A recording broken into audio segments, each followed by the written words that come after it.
وقتی ما میگیم 30 سالگی استقلال، 33 سالگی استقلال، شما هرگز گمان نکنید که این 30 سال دولت داری تاجیک است یا این 30 سال 32 سال 35 سال است که تاجیک صاحب دولت شده است.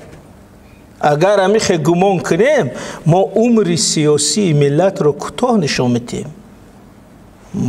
جبر در حق ملت میشه، زیرا ملت تاجیک از آغاز تاریخ دولت دار بود، همیشه صاحب دولت بود، نه قدر دولتی خورد، صاحب ایمپریاهای جهانی بود. بنابراین اگر شما کتاب مکتبی تان پیش رو بیارید، همین نامهای دولت ها را بینید، دولت اشکانیان، دولت کوشانیان، دولت هخامنشیان، دولت ساسانیان، دولت سامانیان، این نام ها مثل تاجیکستان، قرقیزستان، ازبکستان دولت های خور نیست، اینا ایمپریای جهانی.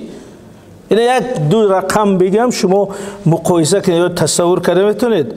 مثلا همین حدودی دولت هخامنشی با راهبری کوروش کبیر بیش از 7 میلیون کیلومتر مربع بوده است.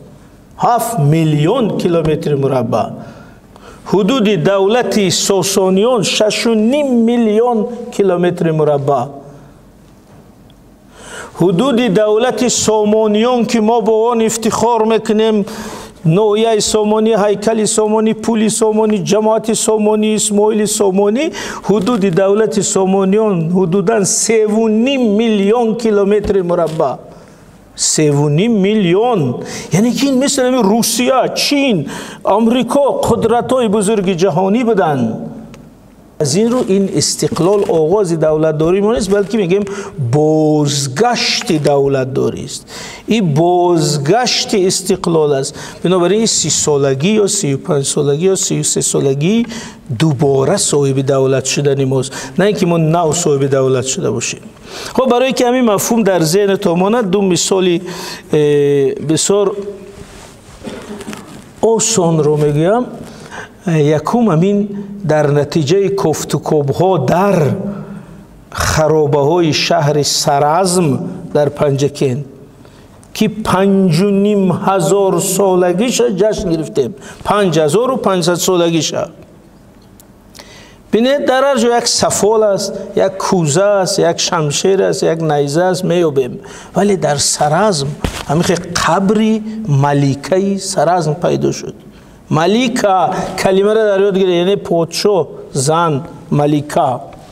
و همین ملیکه سرازم خیلی خوشرو استاده است که در کوکولوش همون جمالک های طلایی، نقره ها، مهره ها استاده است، انگشتراش استاده است، گوشوارای طلاییش استاده است و همون کوزه طلایی که در پیشش ماندن استاده است، سیکه ها، آرایش ها، شانه و آینچه‌اش استاده است.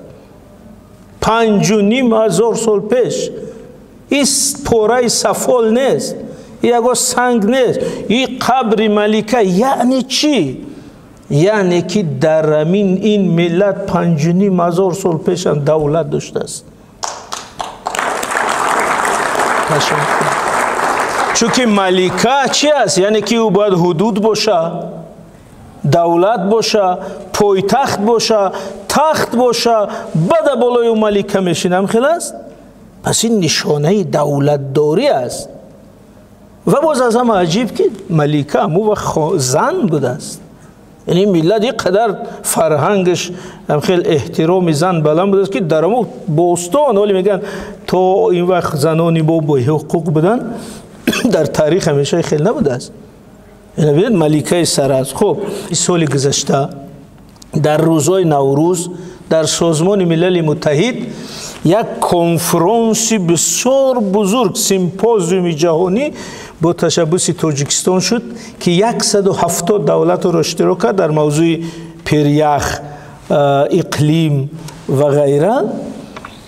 و این خودش دربارش یگان چی میگیم. ولی همونجا یک حادثه عجیب رخ داد که پیشوای محترم ملت ما از نام تاجیکستان به سازمان ملل یک هدیه بردن.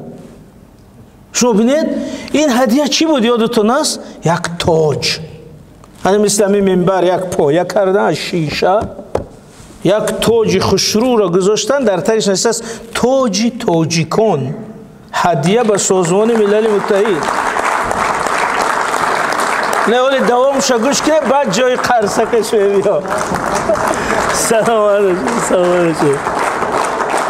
این نشانی افتخار ملی شما سوده اکو جای اساسیش میگم. بینه جای اساسیش چی بود؟ چرا یک تاج بردن؟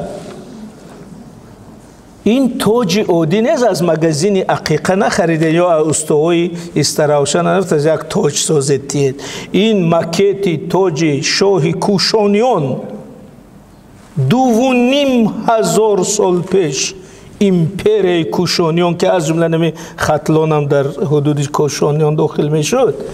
تاج شاه کوشانیان که 2,500 سال تاریخ دارد. تاجیکستان میتونست یک لعلی از بدخشان برد، گردین تاجیکستان سرزمینی لعل هدیه کند، یا یک هنری از ختلان برد، یا از استراوشن استواره بگرد یک اون چیزی خوب، یک کندلی بهترین ساز میلیون میارزد بریم. نه، چرا تاج رو بردن در اونجا گذاشتن و تاج 2,500 ساله رو؟ چون که با این اقدام میخواست به جوانیان بگه که ما ملتی ساخته بیریشه نوپیدا نیستیم. این تاج من، این تاریخ من، این دولت من. ببینید این پیام چقدر مهم بود. از زمین رو چرا میگم این حرکت ظریفی دیپلماتی بود. اگر همین شما هم قرار کنید که من همین در درآمدگاه سازمان ملل متحد تاجیکون رو نصب میکنم، اجازت نمیدن.